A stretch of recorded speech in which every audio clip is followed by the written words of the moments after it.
Hello అండి, ఈరోజు మనం వినబోయే కథ పేరు పడగ్గది. రాసిన వారు పెద్దూరు వెంకటదాసు గారు. కథలోకి వెళ్దాం. శివచైతన్య మనసు దూదిపింజల గాలిలో తేలియాడుతుంది. ఆ ఆనందంలో ఆమె అలసటన్నదే మరచిపోయింది. ఎన్ని పనులు చేసినా ఏదో ఒకటి గుర్తుకు వచ్చి సిమితంగా కాసేపు కూర్చోలేకపోతుంది. ఆ ఆనందానికి హడావుడికి కారణం ఒక ఫోన్ కాల్.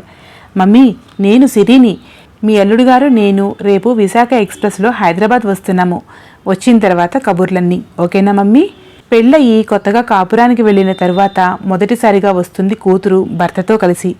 కూతుర్ని పండక్కి తీసుకురావడానికి వెళ్ళిన భర్త వడ్డీ చేతులతో వచ్చేసరికి ఎంతో ఆతృతగా కూతురి రాక కోసం ఎదురు చూస్తున్న శివచైతన్యకు నోట మాట రాలేదు. అబ్బాయి లీవ్కు అప్లై చేసుకున్నట్ట. సెలవు దొరికిన వెంటనే భార్యాభర్తలిద్దరూ కలిసి వస్తామన్నారు. చెప్పదలుచుకున్నది క్లుప్తంగా చెప్పేశాడు రాఘవరావు భార్యకి. తను కూడా మొదటిసారి కూతురింటి గడప తొక్కుతున్నప్పుడు పరీక్ష హాల్లోకి ఎంటర్ అయ్యే విద్యార్థిలా ఎంతో టెన్షన్కి గురయ్యాడు రాఘవరావు. క్వశ్చన్ పేపర్ చూసి ఊపిరి పీల్చుకున్నట్టు కూతురి ముఖం చూస్తూనే ఆయన మనసులో ఉన్న యక్ష ప్రసన్నలు గాలిలోకి ఎగిరిపోయాయి. Face is the index of mind. కూతురి ప్రసన్నమైన మోము అతనిలోని సందేహాలను పటాపంచలు చేసింది. తరచుగా కూతురు ఫోన్లో కాంటాక్ట్లో ఉన్న ఈ 3 నెలలు 3 యుగాలుగా గడిచింది ఆ దంపతులకి. అల్లుడి వినయ విధేయతలు మీదుమిక్కిలి భార్యను అతడు పువ్వుల్లో పెట్టి చూసుకోవడం గమనించిన రాఘవరావు మురిసిపోయాడు. కూతురు తండ్రికి ఇష్టమని చేసిన మినపగారెలు, బెల్లం పాయసం తృప్తిగా ఆరగించి పడుకొని ఆ మర్నాడి హైదరాబాద్ బయలుదేరాడు. తను బలవంతం చేస్తే తనతో పాటు కూతురు వచ్చేసేదే. మొదటిసారి ఇద్దరూ కలిసి వస్తేనే బాగుంటుందన్న కూతురు ఆంతర్యాన్ని గ్రహించిన రాఘవరావు మరి మారు మాట్లాడలేదు. అల్లుడు కూడా శిరీషను మీతో పాటు తీసుకెళ్ళండి మామగారు అని చెప్పినా ఆమెను వెంట తీసుకురాకపోవడానికి కారణం అదే అని వస్తూనే భార్యకు చెప్పాడు. ఆఫీస్ పనిలో నిమగ్నమైన రాఘవరావు ఫోన్ మోగితే ఎత్తాడు. హలో, ఏమండి? నేనే. చెప్పు శివ. అమ్మాయి అల్లుడు గారు రేపు విశాఖకి బయలుదేరి వస్తున్నారట. ఇందాకే ఫోన్ చేసి చెప్పింది అమ్మాయి. ఎంతో అవసరమైతే తప్ప ఆఫీస్కు ఫోన్ చేయవద్దు అన్న భర్త మాట ఆమెకు ఆ క్షణంలో గుర్తుకు రాలేదు. ఆనందంలో కాసేపటి క్రితమే తనకు అమ్మాయి ఫోన్ చేసి చెప్పింది అని చెబుదామనుకున్నాడు. కానీ అంతలోనే భర్త జవాబు కోసం ఎదురు చూడకుండానే ఫోన్ పెట్టేసింది శివచైతన్య. కాలం ఆగని అలలాంటిది. వాళ్ళొచ్చే టైం రానే వచ్చింది. అల్లుడు కూతురు రావడంతో ఆ రోజంతా క్షణంలా ఎలా గడిచిపోయిందో. తల్లి కూతుళ్ళు ఏకాంతంగా అలా డాబా మీద ఎంతసేపు కబుర్లు చెప్పుకున్నారు.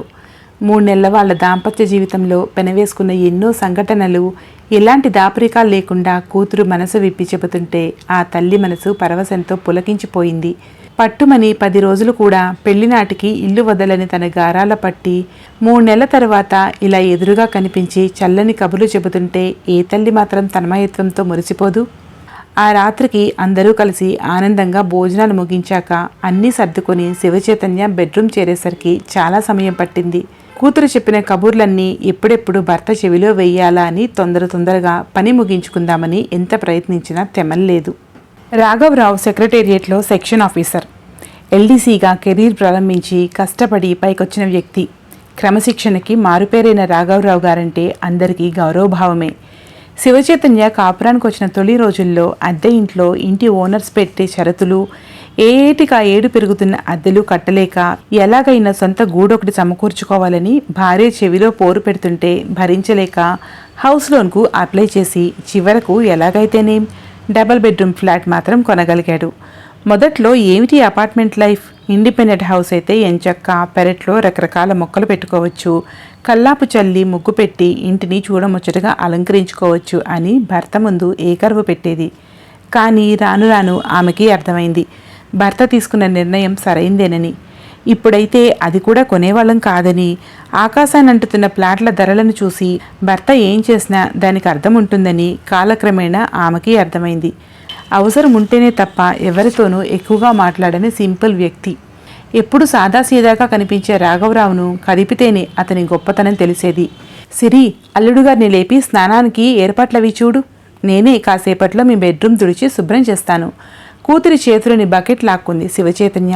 మీ అల్లుడుగారు పేపర్ చదువుతున్నారు అందుకని అంటూ నే తుడిచి సర్దుతాగా మమ్మీ అంది మళ్ళీ.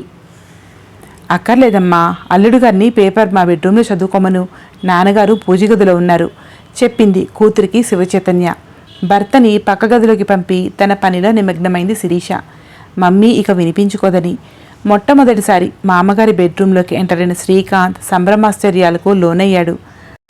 అందులోని కళాఖండాలు, వాటిని అమర్చిన తీరు, చెప్పాలంటే తన మనసులో బెడ్రూమ్ అంటే ఏ విధంగా ఉండాలో, అందులోకి వెళితే ఎలాంటి ఆహ్లాదం కలగాలో ఆ విధంగా తీర్చిదిద్దబడి ఉందా గది. తెల్లటి పాలరాతి ఫ్లోరింగ్, ఎక్కడా చిన్న మరక లేకుండా శుభ్రంగా ఉంచడం ఒక ఎత్తైతే, అంతే అందంగా రోజ్వుడ్తో చేయించిన డబుల్ కాట్పై, మల్లెపువ్వు పడ్డ మరకపడే ఫోమ్ బెడ్పై పరిచిన శ్వేతవర్ణం బెడ్షీట్, అటాచ్డ్ బాత్రూంలో అమర్చబడిన అధునాతనమైన టైల్స్, మంచానికి ఎదురుగా ఓ మూల పీసీ, ఆ పక్కన లేటెస్ట్ డివిడి ప్లేయర్, రకరకాల సీడీలు, బిస్మిల్లా ఖాన్ చెహ్నాయి నుంచి బాలు భగవద్గీత వరకు ఇండెక్స్ బాక్స్లో అమర్చిన తీరు. ఒకటేమిటి, అందులో లేని సౌకర్యం అంటూ లేదనడం సబబేమో. సాదాసీదాగా కనిపించే సోడాబుడ్డి కళ్ళద్దాల మామగారికి ఇంతటి కళాహృదయం ఉందని ఎవరైనా ఊహించగలరా? మయసభా భవనంలోకి అడుగిడిన దుర్యోధనుడిలా శ్రీకాంత్ మామగారి గదిలోకెళ్ళి తన్మయత్వంతో మైమరిచిపోయాడు. భార్య కాఫీ కప్పుతో వచ్చి చేతికి ఇచ్చే వరకు మళ్ళీ మామూలు మనిషి కాలేకపోయాడు. మధ్యతరగతికి చెందిన మామగారు తన అభిరుచికి తగ్గట్టుగా ఇంత అధునాతనంగా తన బెడ్రూమ్ని తీర్చిదిద్దుకున్నాడంటే ఎవరికైనా ఆశ్చర్యం కలగక మానదు. కానీ రాఘవరావుకు కొన్ని ప్రిన్సిపల్స్ ఉన్నాయి. అందరిలా ఆలోచించేవాడైతే లక్షలు పోసైన ఏ ఇంజనీర్నో డాక్టర్నో అల్లుడిగా చేసుకోగలిగేవాడు. ఆ దిశలో అతని ఆలోచన లేదు. లక్షణంగా భార్యను పోషించగలిగే సాధారణ ఉద్యోగి అయితే చాలనుకున్నాడు. బ్యాంక్ అకౌంటెంట్గా పనిచేసే శ్రీకాంత్ని అల్లునిగా చేసుకున్నాడు. ఒక్కగానొక్క కొడుక్కి ఏపీఆర్జేసీలో సీటొస్తే టపీమని అందులో చేర్పించేశాడు. కార్పొరేట్ కళాశాలలో చదివించి వేలకు వేలు డబ్బును వృధా చేయడం అతని మనసుకి నచ్చలేదు. కొడుకు తమకు దూరంగా వెళ్లాల్సి వచ్చినా కాంప్రమైజ్ కాలేదు. అలాగని అతనేనాడు తన అభిప్రాయాల్ని ఇతరులపై బలవంతంగా రుద్దలేదు. నిర్ణయం మాత్రం భార్యా పిల్లలకు అంగీకారమైతేనే అమలు చేసేవాడు. పెళ్లైన కొత్తలో శివచైతన్యకు అతని వాలకం ఏమాత్రం అర్థమయ్యేది కాదు. తొలి రాత్రి ఆమె బెడ్రూంలోకి ఎంటర్ అయినప్పుడు, శివ, ఒక్క విషయం మాత్రం ఎప్పటికీ గుర్తుంచుకో, మనుషులు కలవడం కాదిక్కడ, మనసులు కలవాలి. ఇది ఒక పవిత్రమైన దేవాలయం. మనిషి మాత్రమే కాదు, మనసు పరిశుభ్రంగా ఉండాలిక్కడ. దయచేసి ఎప్పుడు నీవు ఈ దేవాలయంలో అడుగుపెట్టినా నీకున్న సమస్యల్ని బాధల్ని గడప అవతలే వదిలిరా. అవసరమైతే నేనే గుమ్మం దాటి వస్తాను. బాధల్ని మర్చిపోవటానికే ఈ స్థలం అని నమ్మినవాణ్ణి నేను. నా జీవిత భాగస్వామి కూడా అలాగే ఉండాలని కోరుకోవడంలో తప్పలేదనుకుంటా. అందుకే నిర్ణయం నీకే వదిలేస్తున్నా. ఆనాటి నుంచి భర్త మాటే వేదమైంది. ఆ మాటలే పరమౌషధంలా తన మనసుపై పనిచేశాయని నమ్మింది శివచైతన్య. ఏవండి, స్నానానికి వేణీళ్లు రెడీగా ఉన్నాయి. నాన్నగారి పూజ పూర్తయ్యేలోపు మీరు స్నానం చేసిరండి, ఇద్దరికీ టిఫిన్ వడ్డిస్తాను. భార్య చెప్పే వరకు శ్రీకాంత్ ఊహాలోకంలోనే విహరించాడు. సిరి, ఈ బెడ్రూమ్ చూస్తుంటే నాకేమనిపిస్తుందో తెలుసా? మనిషి అన్నాక కాస్త కళాపోషణ ఉండాలోయ్ అన్న సినిమా డైలాగ్ అక్షరాల నిజమనిపిస్తోంది. మీ నాన్నగారి టేస్ట్ సింప్లీ సూపర్. తమకంతో చెబుతున్న భర్తని ఒకంత ఆశ్చర్యంగా చూసింది శిరీష. ఆమె ఎన్నోసార్లు ఆ బెడ్రూమ్లోకి వెళ్ళింది. కాకపోతే ఒళ్ళు దగ్గర పెట్టుకుని మసులుకునేది. ఎక్కడైనా ఏదైనా చిన్న మరక కనిపించినా, ఏ వస్తువు స్థానభ్రంశం చెందినా తండ్రి కోపం ఏ స్థాయిలో ఉంటుందో తను చూసింది. చిన్నప్పుడు తమ్ముడు పాకుతూ వెళ్లి ఫిష్ అక్వేరియంను అమర్చిన టేబుల్కి తగిలి అది కింద పడి పగిలినప్పుడు తన అజాగ్రత్తకు అమ్మ భారీ మూల్యాన్నే చెల్లించింది ఆ రోజు. సిరి, నా మనసులో మాట చెప్పనా? నేను ఏ రకంగా నా బెడ్రూమ్ ఉండాలని కలలు కన్నానో అక్షరాల అలాగే ఉంది గది. యాక్సిడెంటల్గా మా ఇద్దరి అభిరుచులు ఇలా కలిసాయేమో. మామగారిని ఉద్దేశించి అన్నాడు శ్రీకాంత్ భార్యతో. మళ్ళీ తనే అన్నాడు, నీకు ఇందులో ఎంటర్ అయితే ఏమీ అనిపించడం లేదా అని. భర్త చెప్పిన తర్వాత గదినంతా దీక్షతో చూసింది శిరీష. మొదటిసారి కొత్త కోణంలో ఓ ఇల్లాలిగా మనం ఈ గదిని చూసే ఇంత పరవశించిపోతున్నాం. ఒక్క రాత్రి ఇందులో గడిపితే ఆ అనుభూతిని మరవలేమేమో. జీవితంలో ఎంత సంపాదించినా పడక సుఖం లేని పైకమెందుకు, మనసును సంతృప్తి పెట్టని మనిషి జన్మెందుకు అనిపించింది అతనికి మొదటిసారి. ఏదైనా రుచి చూస్తేనే కదా దాని మజా తెలిసేది. భర్త లోపల గొనుక్కుంటున్న శిరీష చెవిలో పడింది ఆ మాట. చిన్నప్పటి నుంచి లెక్కలేనన్నిసార్లు ఆ గదిలోకొచ్చిన శ్రీమతిగా భర్త పక్కన ఆ మధురానుభూతి కొత్తగా అనిపించింది శిరీషకు కూడా. తండ్రితో పాటు టిఫిన్ చేసి భర్త బయటికెళ్ళాక సమయం చూసి తల్లి చెవిలో వెయ్యాలనుకుంది భర్త కోరిక. తల్లి దగ్గర ఆమెకు అంత చనువు, స్వేచ్ఛ. వాళ్ళిద్దరూ తల్లి కూతుళ్ళా లేక ఫ్రెండ్సా అన్నట్లు మూవ్ అవుతారిద్దరు. అలాగని తండ్రంటే భయమని కాదు. అయినా కూతుర్ని ఏనాడు చిన్న మాట కూడా అనలేదు. పైగా అన్నీ తల్లే చూసుకుంటుంది కదా, తన వరకు రాకుండా అంటూ సంతోషపడేవాడు రాఘవరావు. ఏమ్మా, ఏంటి అదులా ఉన్నావు? అబ్బాయితో నువ్వు బయటికి వెళ్ళలేకపోయావా? పాపం, అతనికి కూడా కాస్త తోడుగా ఉండేదానివి. కూతుర్ని కదిపింది శివచైతన్య. నీతో ఏకాంతంగా గడపాలనే ఆయన నన్ను ఇంట్లో ఉండిపోమన్నారమ్మా అంది శిరీష. మీ నాన్నగారు వైజాగ్ నుంచి వచ్చిన రోజే ఆయన ముఖమే చెప్పింది అల్లుడు నిన్ను ఎంత బాగా చూసుకుంటున్నాడో. తల్లి మాట్లాడుతూనే ఉంది, కానీ శిరీష మనసు ఏదో ఆలోచిస్తుంది. ఇంత సంతోష సమయంలోనూ చిన్న అసంతృప్తి, భర్త కోరిక ఎలా చెవిలో వెయ్యాలా అని. ఏమిటి, నీకు ఈవేళ ఏమైంది? ఏదో ఆలోచిస్తూ అదోలా కనిపిస్తున్నావు. నేను ఉదయం నుంచి గమనిస్తూనే ఉన్నాను. కూతుర్ని అడిగేసరికి చెప్పింది శిరీష మనసులోని మాట తల్లితో. గోముగా తల్లి చేతుల్ని తీసుకుని చెంపలకు ఆనించుకుంటూ. ఈ మాట తల్లితో చెప్పలేక కాదు, నాన్న గురించే. దానికి కారణం ఉంది. తనకి బాగా గుర్తు. తను ఇంటర్ చదువుతున్న రోజుల్లో అమ్మ ఫ్రెండ్ ఒక ఆమె స్టేట్స్ నుంచి హైదరాబాద్ వచ్చింది. ఇద్దరు చిన్నప్పటి నుంచి స్కూల్ ఫైనల్ వరకు క్లాస్మేట్స్. ప్రత్యేకంగా అమ్మ కోసం మా ఇంటి అడ్రస్ వెతుక్కుంటూ వచ్చింది. నేను కాలేజీ నుంచి రాగానే నన్ను ఆమెకు అమ్మ పరిచయం చేసింది. నాకు పరాయి మనిషిలా అనిపించలేదు ఆమె ఆప్యాయత చూసి. మా వారికి పరిచయం చేస్తాను ఆగవే అని అమ్మ అంటే ఆగిపోయింది ఆమె.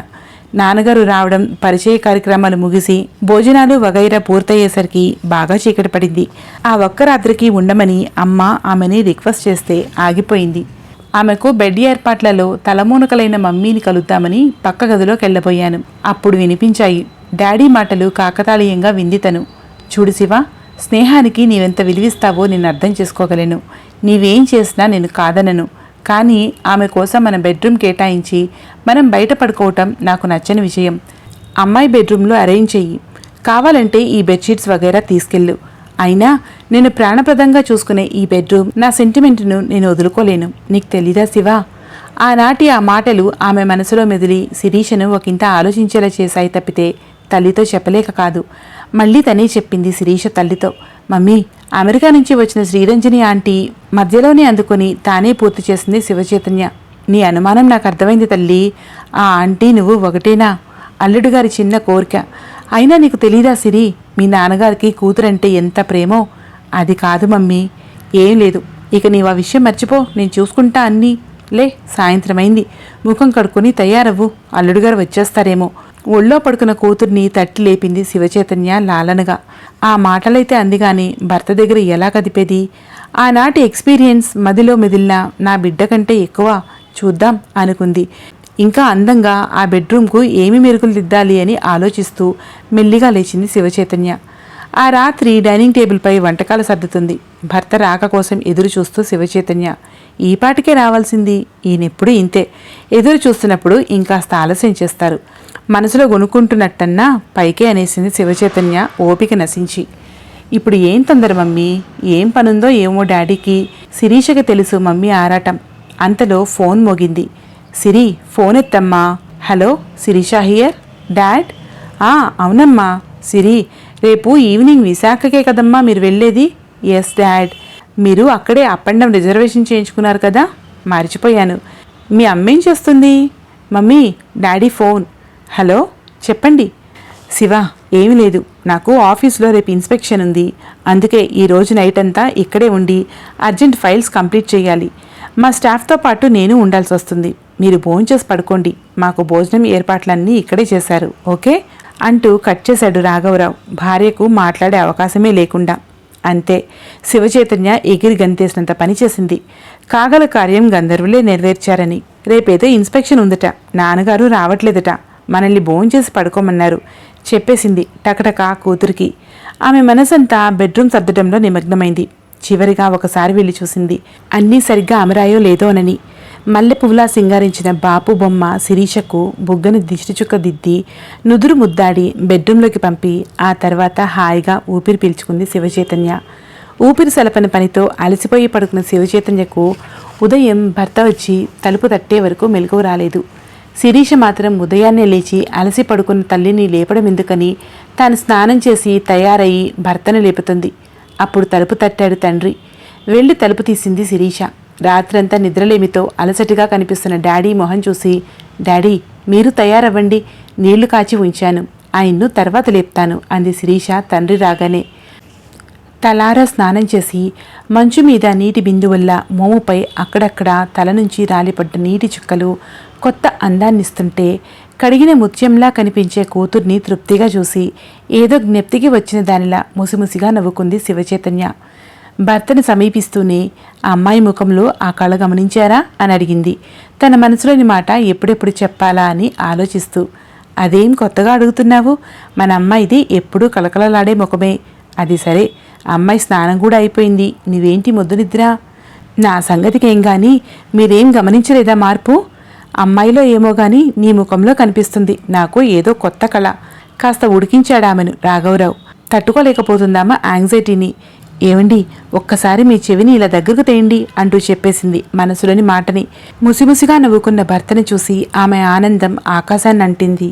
ఏదో చెప్పాలనుకున్న రాఘవరావు అలాగే ఆగిపోయాడు, భార్య ఆనందాన్ని, ఆమె కళ్ళల్లో కనిపిస్తున్న వెలుగుని చూసి. ఆమెకేం తెలుసు, పూజ గదిలో నుంచి బయటకు రాబోతున్న తాను కూతురితో అల్లుడు పడగ్గది గురించి చెప్పిన విషయం కాకతాళీయంగా విన్నాడని.